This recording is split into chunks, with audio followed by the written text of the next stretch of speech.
What a wonderful, wonderful Saturday to be back in the chat room with you, my 94.7 FM family. I am so happy that you guys come back each Saturday to join me at this hour. Every Saturday, you do that, and I am so grateful for that.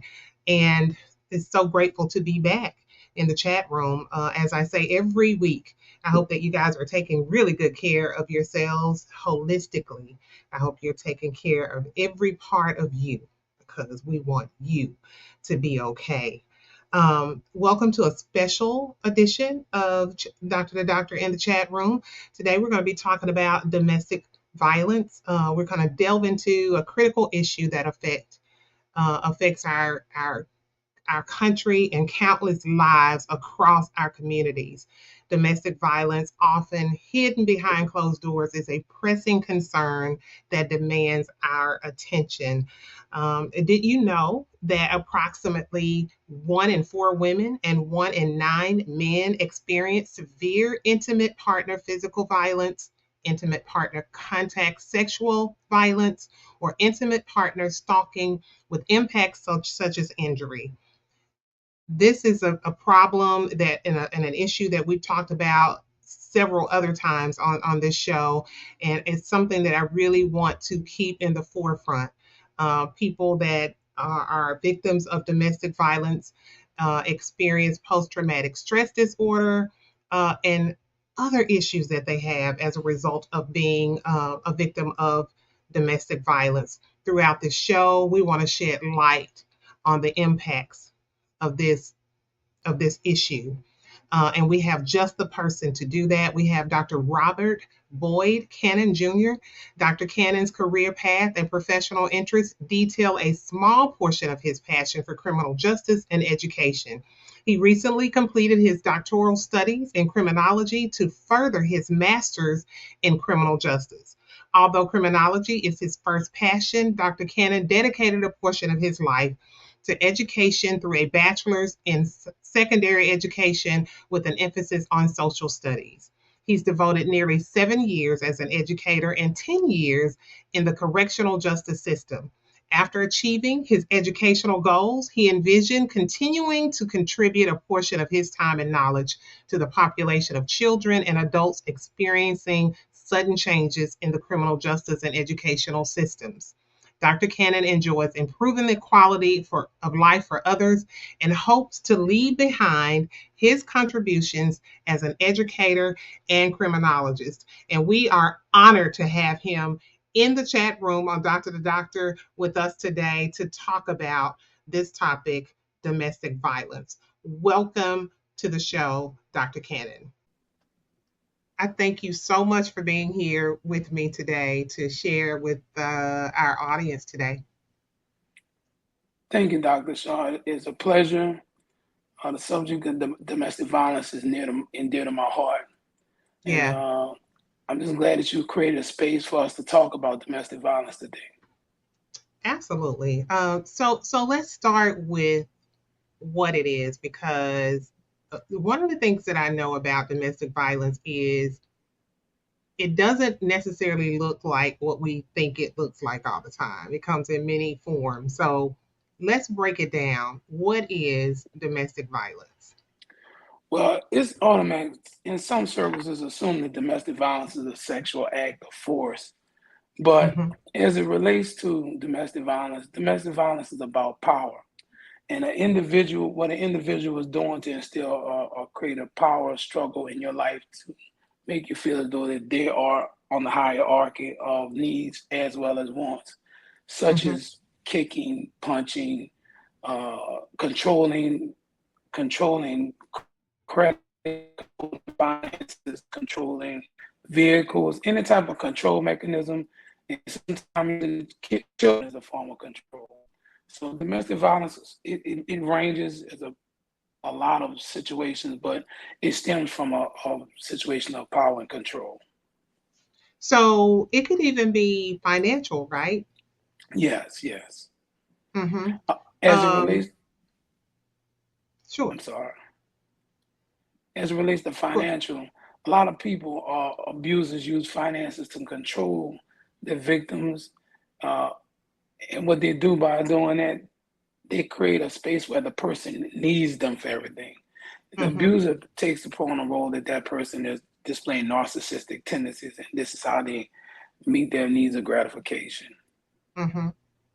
Um, what's interesting is I had a guy on the show once that was a victim of domestic violence, and people just don't tend to think that men go through it, but they do. Yes, they do, Dr. Shaw. A lot of times men do go through it, but the reason why I did my work on domestic violence as it relates to women is because usually when men are affected by it, they're not with the children. And that's Mm-hmm. the metrics that divides the situation where the person feels helpless because they've dealt with an individual and this person was a provider or Mm-hmm. their, for say, better half. And now that financial situation is missing. And on top of that, they have the kids that are involved. They have to find somewhere to stay. And sometimes the individual, the abuser, puts the kid in a woman out. So Mm-hmm. now they're on the street, and then by they're not having any instituted laws for us constitutionally as it relates to domestic violence time off as it relates to leave, that woman is subjected to being fired and losing a financial backing at a workplace. Wow. Is it easy to identify? How do we recognize it? We automatically assume domestic violence is marks uh, of Yeah. things that are just overtly seen, but it is so silent and underlying. It's as it relates to abusers, they operate along bounds of abuse, lines of abuse. And just because you don't see it, telltale signs are there, such as isolation, ostracizing people from their family members, scared to be in certain areas without a form of approval, Mm-hmm. clothing, as far as what they're doing as a family, as far as finances.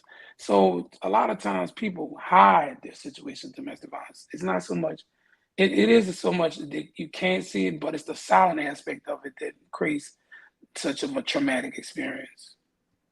How did you land here? Like, you doing all of this research on domestic violence, what prompted you to be in this space of studies? Well, as it relates to domestic violence, when I started my PhD research, I met up with a social worker, and she was like, "Well, Cannon at the time, why don't you try dealing with domestic violence?" I was like, "Well, that's not really. Well, what is it about? I mean, Mm-hmm. other than the fact that what we see on television, stereotypical aspects of domestic violence." She immediately told me this about power. And once I started doing my research and going further and delving further into the context of the people, the women's experiences, that created a voice that needed to be expounded upon through research. And that's why I had done my book, and the book expounds on the voices of victims. So just the culminating of the research, the culminating of experience, the people talking to me, and I'm very approachable, and you never think a person will go through that because it's not about a stereotypical look. It Mm-hmm. can range from any situation, Mm-hmm. financial, religious, uh, paternal, any type of a line that a person can operate off of. That's abuse, and they do it. Yes. Before we leave today, would you be able to share any specific statistics around domestic violence? Yes, yes, yes. Okay. Yes, I can, Dr. Shaw.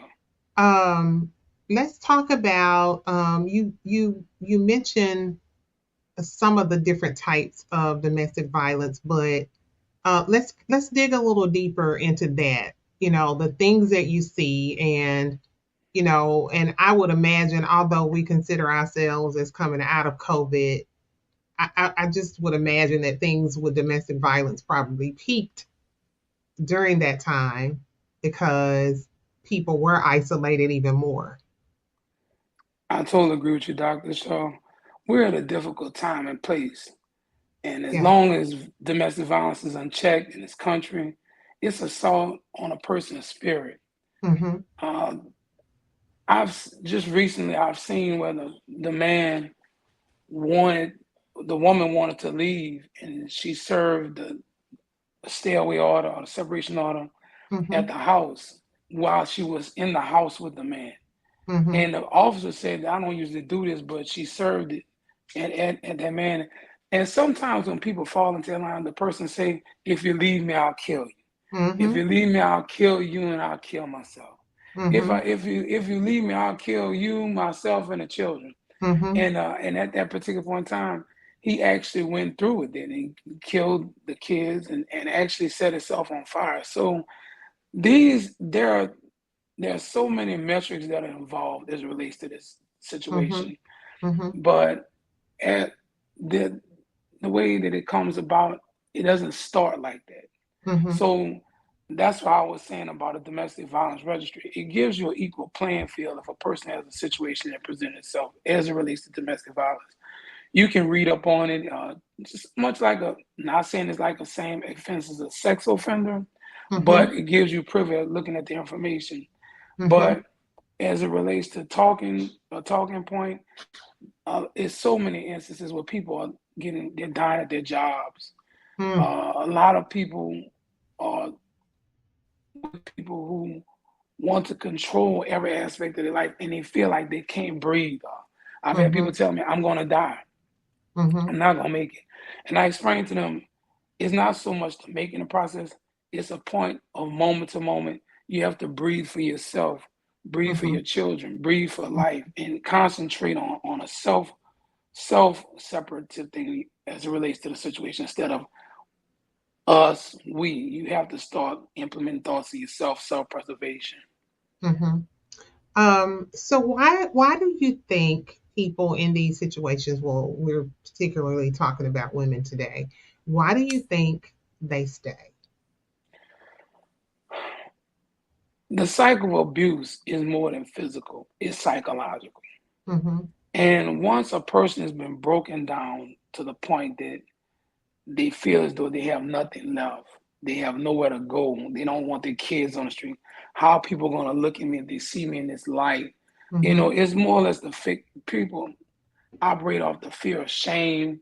They don't Mm-hmm. want their situation to be exposed. They don't want this person to look bad in public.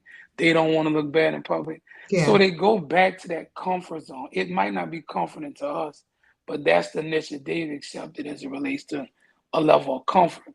And usually, these time experience, the discomfort really sets in, not just to them as relates to the actual abuse, but when it has happened to the point that it's been extensive and they want to leave, Mm-hmm. that's when it becomes hazardous because the person feels that, hey, if you go, I'm gonna kill everybody.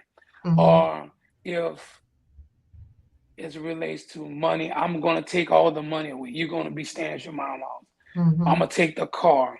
Mm-hmm. And usually another phase is the Cinderella phase, where they want to be so nice. They bring you flowers. They bring you, I'll get your hair fixed. All these things to pacify a person to make them want to stay. But it becomes a codependent situation, and that's why people feel as though they can't leave because they need that person's income.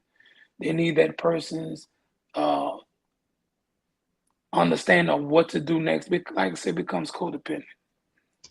Um, do you see that there is, and I mean, and I'm not, I wouldn't be able to diagnose. I know narcissism is a diagnosable mental illness, but when you start talking about, they start bringing flowers, they start, that sounds so much like the love bombing phase of a narcissist.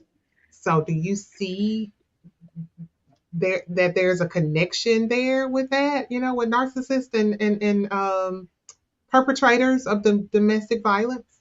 Yes, and it's prevalent in their patterns. And now they call it glazing. Okay. That's what the kids call it, glazing. They're glazing you. It's like a donut. Uh-huh. And we would not believe this, but a lot of times women who are pregnant are physically assaulted in domestic violence situations. The perpetrator becomes so narcissist, becomes so much of a narcissistic person They don't even want the child to get the attention that the child deserves. They don't want the woman to get the attention because women are pregnant, they get attention. Oh my, you're glowing, Mhm, things are mhm, working fine. People, any type of situation where the attention is not given to that person, they mhm, become infuriated, even when it comes down to their own children. mhm. And so it is a definite pattern. That is a direct correlation right there. The pregnancy time and domestic violence during a time while a person's expecting a child. Dr. Cannon, when you were doing your research, were you surprised by some of the things that you found out in your interviews or your research about domestic violence? I mean, whether it was knowing that there were so many variations or anything about it. Did anything about it that just struck you as, oh, I didn't know that? It was eye opening. It was a light bulb. It surprised me. I mean, not actually interacting with domestic violence as it relates to at that time, as far as people's personal experiences. Hmm. I was just surprised at why they just didn't leave. Like, Yeah. like you have a car, you have an income. Why they just didn't leave? Then I found out why they didn't leave. You can Hmm. have a car, but when you're driving to nowhere, or no gas money, or you're Hmm. losing your job. I didn't Hmm. know that people get fired from their job as prevalent as much it was much as prevalent as it is. And Is that uh, usually related to missing days because of bruises or, you know what I mean? well, when I first started my study, as it relates to validity, my chair was like, "Well, Dr. Cannon, why I don't see this? If in your study you have the people, why I don't see this?" I had to cite, if you work for the state or the city, the research that I've dealt with is on a public basis, Hmm. public facility, public Hmm. entity. So private entities, their information is private. I Hmm. mean, we all know that. Hmm. So if you work for the city or the state, you have a period of non-permanent status. And this is where it all happens. So in a non-permanent status, you as an employee don't have rights to. I mean, you have rights as a citizen, but Hmm. if the person at that job is like, well, you came in late, you're fired. They can fire you Hmm. at will because you Sure. don't have the right to talk to the EOC, human Hmm. resource. You're not a permanent employee yet. In Hmm. some cases, some jobs you don't make permanent status for a whole year. So you Hmm. have a whole year of trying to hide abuse, hide Hmm. marks, hide the isolation. And so once you see one mark, it's like, oh, where did you get that? I fell. I'd fallen. Hmm. Where Hmm. did you get that from? I was exercising. I scratched myself. Hmm. So many Hmm. and people like they're not. Some people are not comfortable with it, mainly because there's now policies set in place in a lot of public entities as it relates to domestic violence to help employees. That's an issue also, but they feel as though that this is going to be a problem, and a person stalking them at their job. A lot of Yeah. people don't feel comfortable with that. I Hmm. mean, especially if you just got there and they don't know you, know your situations, and a lot of situations like that blow up into a situation as it relates to actual death, Hmm. multiple homicides, because the Hmm. person actually feels though they want to take the person's life at the workplace. Hmm. Yeah. We're going to go to a break. Guys, we are here with Dr. Robert Cannon. We are talking about the impacts of domestic violence. And we'll see you guys on the other side of the break. We are on 94.7 FM, Dr. to Doctor in the chat room. We'll be right back in a moment. And we are back. We are still here on 94.7 FM on Dr. to Doctor in the chat room. I am here with Dr. Robert Cannon. We're talking about the impacts of domestic violence. Let's talk about getting out. Let's talk about separating from domestic violence. What's that process like? Well, first, Dr. Shaw, a person has, before they get out, they have to make a choice. At Mm-hmm. this point, you're going to be a victim or a survivor. Now, Mm. once you become a survivor, you go into survival mode. You need things and knowledge to survive off of. So let's talk about. We can talk about that. First of all, if you're in a situation with your partner that's abusive and you're leaving, the first thing you have to do is ditch your cell phone. Get rid of your cell phone. That's an active, real time way of tracking you, your whereabouts, who you're talking to. And all the perpetrator has to do is say, hey, I lost my phone. Can you tell me where it is? Sometimes those apps are on your phone already and you don't even know it. It's just a tracking. So leave the phone there. If you can, if you know you're about to leave, try and get a certain amount, if you can, get a certain amount of cash together so you can operate off your cards. Now, there are different shelters set in place. You're just not going to be able to find them because they're not just out prevalent like that. But Sure. you can go to the Red Cross or the United Way, explain to them, excuse me, I'm experiencing domestic violence. Can you help me? Whether it be a life in danger or you just don't feel safe, explain that to them. And the United Way, especially, has a plethora of, it's an umbrella over different organizations. Yes. And then what they do is they'll give you a assigned area to go to, and there you will have a place to stay. They'll feed you, and they'll disclose your information. And it gives you time to get your finances together and get your mental state. Now, a person's like, well, I might not want to leave my house. What can I do to just create some space to serve this person or order at their job? Mm-hmm. Well, their doorbell ringers now. Times have changed. You can ring a doorbell and it can talk to Yeah. you like you're in the house. Yeah. You can get one of those. Also, it relates to real time witnessing of what's going on in front of your house if you have an incident like that. As as it relates to the doorbell, it can also, you can get a loan agency because some people have, it depends on your area. Mm-hmm. They might have a problem with the yard just getting out the way. You don't want to make it look like you've abandoned your house. Mm-hmm. So you have a lawn care person to cut your grass. You can pay them through Cash App, WhatsApp. You don't have to be at your house because you have to remember, once you leave your house, you lose the rights to your house because you've officially abandoned your home. And Mm-hmm. you can lose your home in court to your abuser. So Mm-hmm. you don't want to just really just leave like that. You need a out. Like people have an intro. They dated you to get in some kind of way. You like, I'm going out, but I have to have a plan. So you don't. If you can leave, if the person's not there and they're harassing you, you can go stay somewhere else. But just create a space like someone's there. The car doesn't have to be there, but maybe you might have a alarm if you can afford it. Alarm Mm-hmm. system with a timer. They have all kind of stuff that you can set up where it makes it look like someone's at the house. So Try let not me to ask you have, this: when you, yes, I apologize for that's interrupting. When you okay. have, you were talking about tracking. Maybe the cell phone being a method, a tracking device could possibly be a tracking device, or the credit cards. Um, there's so many other little things or ways to track people.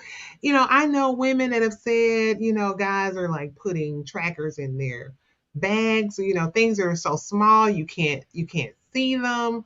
I just recently, back right before Christmas, somebody tried to take my car from me. They held me at gunpoint for my car, right? They couldn't get it fast enough. They put a tracker on it, came to our residence and got it. So Uh, it's almost impossible, it seems now, because we've got all these different methods that people can stalk folks, and you know I'm sorry you experienced that. thank you. As it relates to just most of the times that we're dealing with our finances, a lot of time our cards are on our phone, and Yes. the phone, once again, that phone needs to be ditched at the house. Do not take your Yeah. cell phone with you. The agency is going to give you a cell phone for you to have. Don't go to create a new web, as far as a new email address. Do not operate off your old email addresses.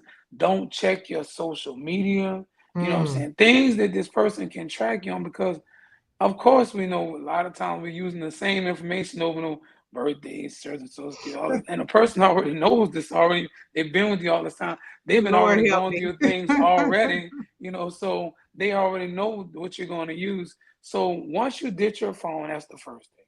Second thing, you're leaving, when you talk to the agency, ask them that you have a situation that's released with domestic violence. Can they provide you with not just a phone, but a attorney? They have attorneys where they don't cost you anything, that they can set you up with counseling, and they can get you stay away orders in place where you can help yourself. But Mm-hmm. that phone is a sole source of track, is real time. Mm-hmm. I tell people all the time when I talk to people about about crime, your phone gives off a ping. That's how come they catch a lot of people in crimes. When they commit a crime, the phone is in their pocket, and then all they do is not wiretap the phone, but they ask for uh, a judge to give them permission to a warrant for the phone, and they Yeah. say, well, where were you at 12 o'clock? Well, I was at Mm-hmm. my house. Well, your phone gave off a ping on 24th Street. Mm-hmm. And you Yeah. have well, how does your phone magically get there, and you're not, and we have Mm-hmm. you talking to people on your phone time? So that's a real indicator of as it relates to how to get out. Mm-hmm. Main thing, leave that phone right there on the sofa, wherever you want to leave it at. Do not pick it up, Mm-hmm. and you don't, and that way it can't track you. Is Mm-hmm. And using those cards. Tell your bank, if y'all have the same bank, use just if you can't close the account with the person's name on it, ask the bank that you like to be removed. It's a 1-800 number, so no one's tracking your phone call. I like to be removed off the account. If they won't let your account close the account together, you can take your name off the account. Also, Mm-hmm. you can create your own account, and if he has your ID or a social security card, you can move off Venmo. Once the people give you a new phone, you can create your own Venmo account, create your own Cash App card. There's ways Mm-hmm. you can move your money around so you can able to help yourself. But that Mm-hmm. whole time, that person's trying to make you feel like you're hopeless, and you don't want to slip into that because that makes people go back. Mm-hmm. So with children, for example, would you need to make sure, and you think about IDs, would you need to make sure that you have birth certificates? Would you need to make sure, like, is there, and I think about a woman that's pregnant and knowing that any day she could go into labor and she's got her bag and all of her necessities ready to go. um does a woman need to make sure that she has all of those things in place, like, if the kids had to relocate to go to another, transfer to another school, or I don't know. Well, a lot of times, this is what women and men said, and I'm not trying to be gendered. Mhm. Women are very proficient. Mhm. Period. There's no certain areas they're very proficient. So a Mhm. lot of times, I'm not saying all the time, but a lot of times women keep the social security card, they keep the IDs, they keep all that stuff already. But if you Mhm. can't get it, the person's taking it from you.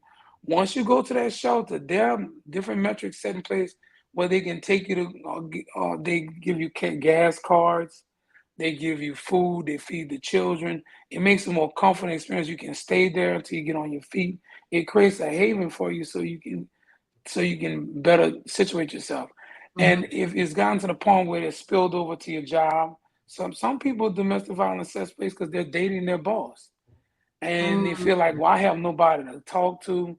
This person's controlling my hours, and he's controlling when he comes to see me, when I come to work. I'm assaulted at work. So a lot of times people feel helpless.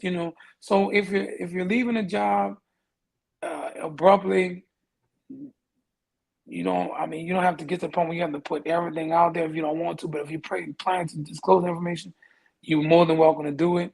But separating yourself and having somewhere to go, that's the connect. And that's why I was explaining to about the Salvation Army, the Red Cross, United Way. They're umbrella agencies that can get you into those places where no one knows where you are. It's almost like a underground situation, and Mhm. they can help you get the information you need.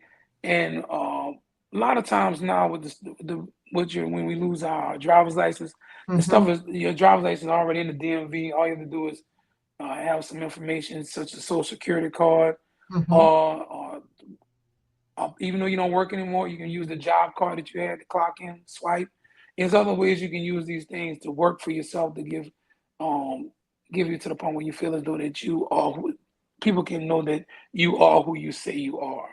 Hmm. Is there a limited amount of time that someone could stay at a shelter? It depends on your situation, but if Hmm. they know that you're in a domestic violence situation, they don't just put you out. Hmm. And they see that you're when women go through that, they're hurt. When you feel like you've lost everything, you feel as though that person was everything, it's a sense of regrouping around self and finding that love you have for yourself again. Hmm. And work, they have programs set in place at the shelters. Some women cook there, some women work with the kids. Gives you something to do while you're Hmm. there. Uh, Talk to other women, grouping, empowerment, just to get a person back to the point where they feel like they can breathe again. A Hmm. person can take you to the point where you just don't even feel like you can breathe anymore. Hmm. And so that's you want to try to establish yourself again by getting away first. You have to get away. Um, so there are, when women are in these shelters, there are specific programs or specific elements of these shelters to help women. For example, they can get counseling while they're there. The children can get counseling. Is it, is it this wraparound holistic approach, or is it just keeping them covered until they can do better? It's really a holistic approach because within the organization, you have to work the program. And a lot of people Mhm. don't want to deal with the fact that they were actually, you have to come to terms with the fact that I was abused because Mhm. there's so much denial that Mm. you don't realize what you're operating on. You think that it becomes normal. You Mhm. know, it's not normal for a person to take your head and push it Mhm. through sheetrock and give you a concussion. That's not normal. Mhm. And so it takes it's a process. It takes time. Some people are much more fast. Some survivors are faster than others, depending on the extent of the exposure, as Mhm. well as how their financial situation, how it relates to where they were, as far as savings, checking, or other forms of income. And it's hard, you know. And also, you don't want to just go to your relatives because sometimes they can. Your Mm. everybody relative, I'm sorry to say, is not supportive. Right. Well, you was here last time and I Yeah. went back. Sometimes you need to go somewhere where people really believe in you to the point where you can spiritually build up things on Mhm. yourself where you can believe in yourself again. But How it, how do you I'm how sorry. do you no, I'm sorry. How do you protect in a situation like that? How do you protect your avenues of communication though? Like, people that you might want to reach out to, but you don't know if they're going to talk to somebody, or even the perpetrator, right? You don't Well, is it best to cut ties with everybody in a situation like that until you are safe? usually in domestic violence situations, people become so ostracized. The friends aren't there already. They've been Okay. stopped hanging around. The family been separated. So it's not really in some most cases it's not really to the point where they're gonna tell. Because Hmm. everybody, despite the fact that people think they're hiding everything, they know. They know, No they've doubt. been knowing, Hmm. and you know, it's just the fact that that person coming to the fact that they understand it is actually happening to them. But a Hmm. lot of times when you're dealing with that, you want to stay off the radar. It depends on how violent the person is, how extensive the situation was, because some people don't have to go that far to the shelter. Some people just go to their dad's house or their mom's house. Everybody's situation is different. But if you know this person pulled a gun to you, he's forced sexual situations, he's put you in a hospital, he's broken something, broken a bone, he's breaking stuff, and he's telling you, you're making me do this. Mm. You're making me hurt you. Hmm. You are causing me to act like this. Hmm. That when you see that that person is not having ownership of what they're doing, and eventually that's going to cause a serious detrimental situation for the abuser. The person is abused, the kids, and sometimes other family members that are trying to step in and help. Hmm. Have you seen situations? Because I'm assuming you've had the opportunity to interview different people and you've seen different types of situations. Have you seen situations where the abuser may express remorse or shame and really turn his life around? Have you seen that? I have seen that, but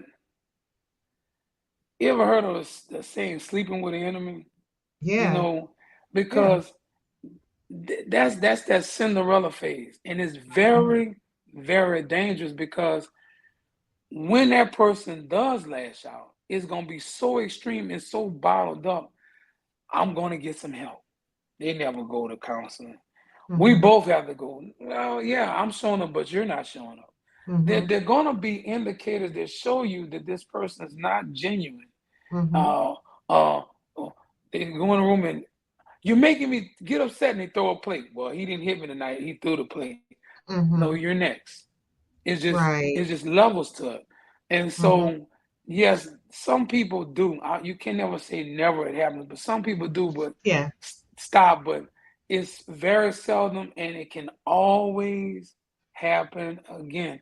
It just Mhm. depends on how the situation evolves, what happens. I lost my job today.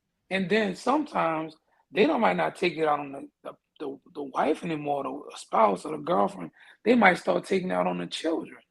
And Yes. so it can manifest itself in so many different areas. And it might not be hitting anymore. They might say, well, you can't wear that. I don't Yeah. like when you put that on. And I won't put it on because But I don't it's want him to get me. control nonetheless. It's control. It's always there. It's always there. Mhm. Let's talk more about that when we come back from break. We're at another break. We'll be right back on Doctor to Doctor in the chat room on 94.7 FM. We're here with Dr. Robert Cannon. We're talking about domestic violence and the impacts. We'll be back in a moment. We are back on 94.7 FM. I'm here with Dr. Robert Cannon. We're talking about the impacts of domestic violence. You were kind of talking about how the perpetrators are like this ticking time bomb, and pretty much, it's like tiptoeing on eggshells because you don't really know what's going to trigger them. Um, so is there any evidence based treatment or care for these folks? I mean, surely there are some success stories where people don't feel like I'm constantly, tiptoeing on eggshells, and and he could go back to this any day now, somewhere in the world. One word: separation. The only time I've seen it work well is when they totally separate themselves from the person. His separate themselves from an abuser. Now, Mm-hmm. that's when the children become involved. Once the abuser feels as though that you don't need them anymore, they start using the children as pawns. Mm-hmm. And the children are suffering at an alarming rate, and they use the children as a pawn, and it becomes a very dangerous situation. For Mm-hmm. instance, he might not be staying there anymore. He might not be at the house. He might have to stay away order. But I have to meet you at Walmart in a public place. But I have to meet you at your job. I'm hitting on you in a parking lot. You don't want people to hear me scream. You're screaming. You're going to lose your job. And so that brings him up to a stat. A couple of stats. In one study, batterers, 41% had job performance problems, and 40% had difficulties concentrating on their job as Mm-hmm. a result of abusive behaviors. 37% of women experienced domestic violence reported that the abuse had an impact on their work in the form of lateness, missed Mm-hmm. work, keeping a job, and career promotions. The Center for Disease Control Prevention estimates that an annual cost of loss of productivity due to domestic violence equals 727.8 million, with more than 7.9 million paid days lost each year.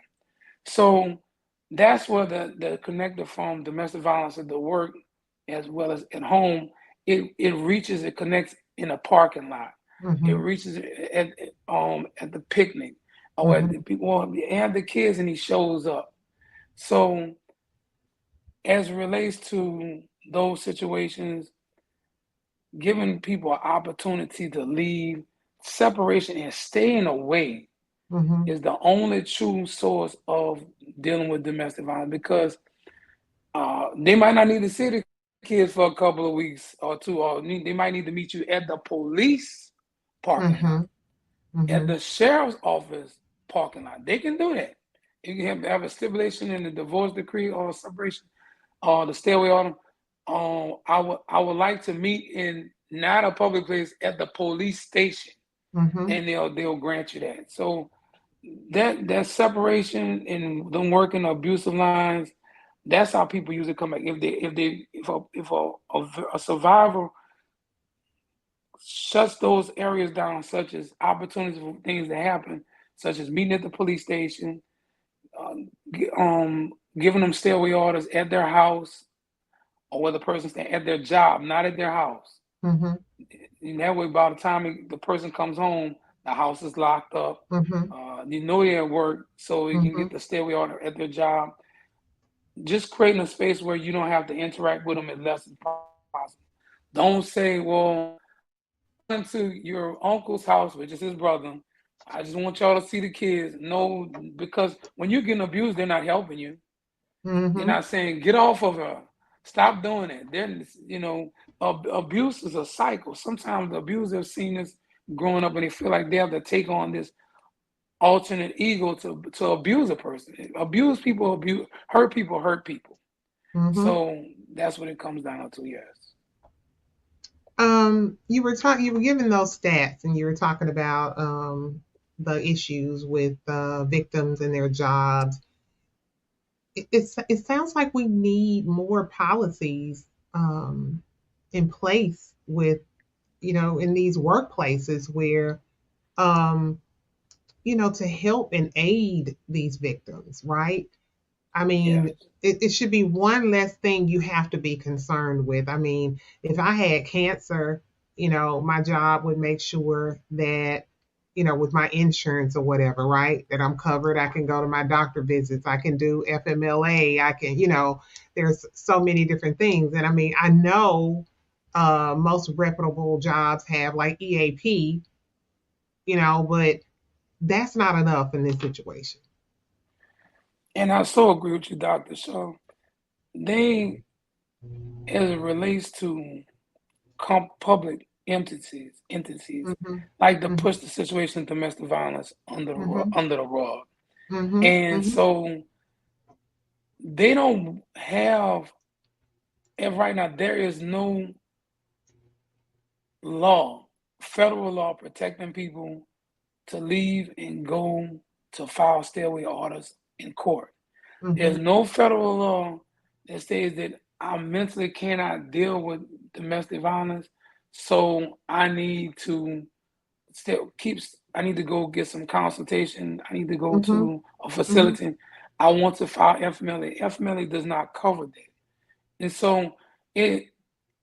I think a lot of times we have to set, like what you're doing now, set platforms where people can voice their opinion and get people behind them to support legislation to help them actually truly be protected at work. Because right now, if the company does not set in place, or the city or the state doesn't create an ordinance, there's no protection and you can lose your job.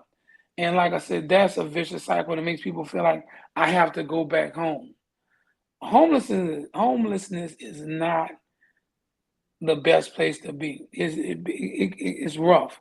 That's Mm-hmm. why I said that to help, go immediately to the Salvation Army. Immediately. If you have to sleep in your car that evening to open up the next day, they're always open and they're more willing to help you.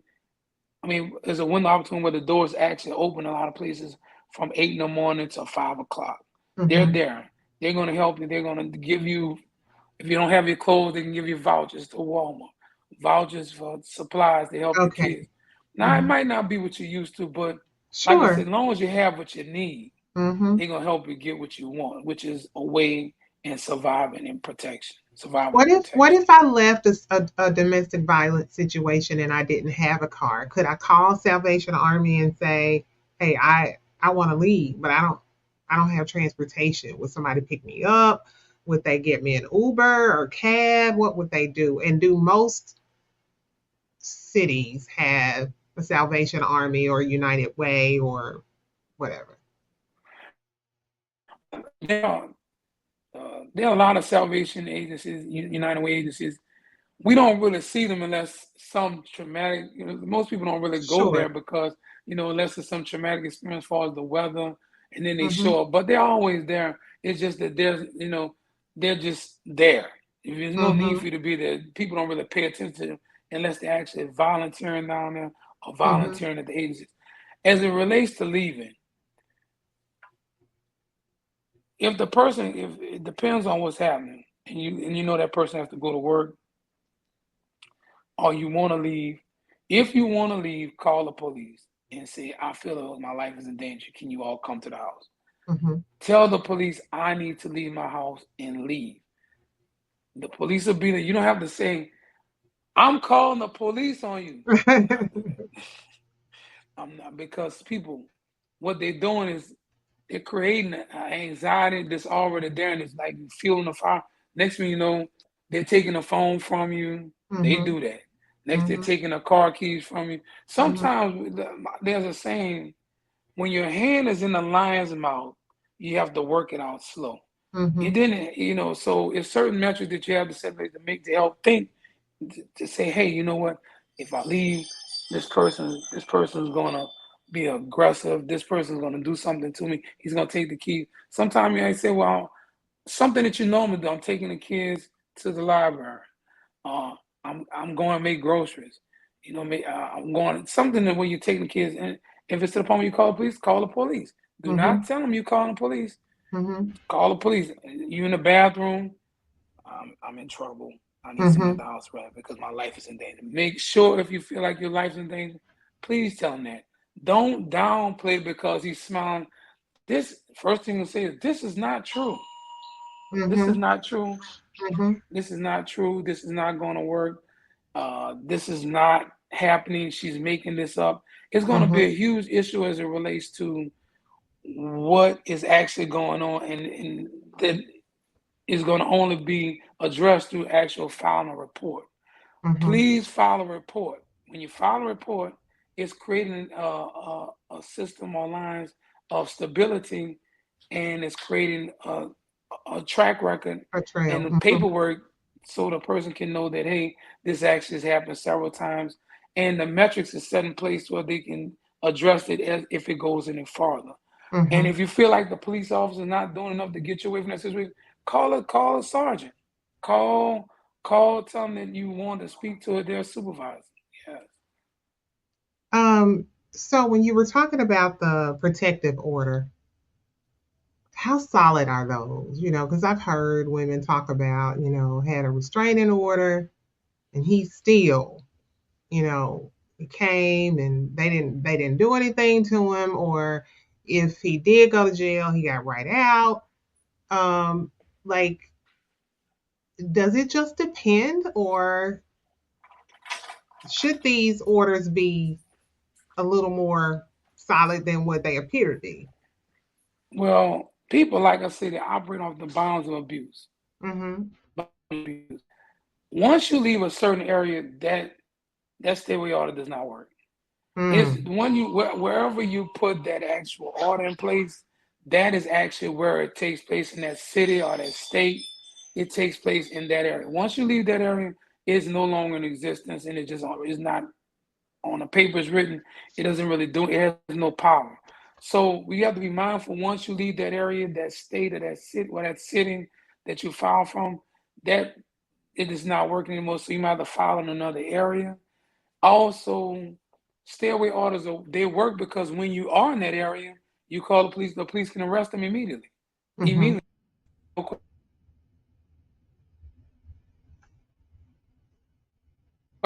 stop that from happening. So those stairway orders are in place.